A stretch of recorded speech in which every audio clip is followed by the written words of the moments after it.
अस्सलाम वालेकुम जी। मेरा नाम सरफराज है। पट्ठे का मजदूर हाँ।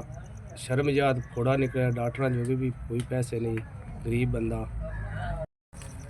तीन मेरे बच्चे ने, कोई मजदूरी नहीं कर सकता। बीवी है को दो तीन घर का काम कर दी है, काम मजदूरी नहीं करता। 2 महीने हो गए वेला मैं बैठे हाँ।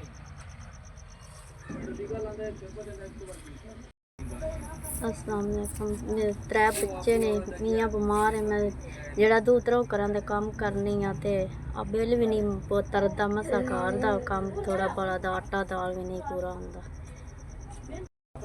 निक्का बच्चा दुध पींदा, दुध वास्ते भी नहीं पैसे आंदे, रोंदा रोंदा वे।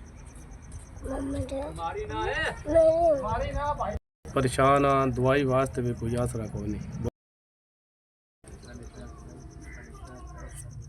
मेरे भरावा तुहाडा भेजिया 5000 मिल गया। मजदूर बंदा, पट्ठे ते लगे आ। मजबूरी अल्लाह तुहाडा बाड़ा देवे। राशन लैदा, निक्के निक्के बच्चे ने, अल्लाह तुहानू बाड़ा देवे। मेरे वीरो अल्लाह तुहानू बाड़ा देवे। मेरे वीरो 2 महीने हो गए वेले फोड़ा निकले आ, दवाई उठो मजबूर आ। अल्लाह तुहानू बाड़ा देवे। तुहाडे पैसे भेजे लाभ गहने दी दवाई का।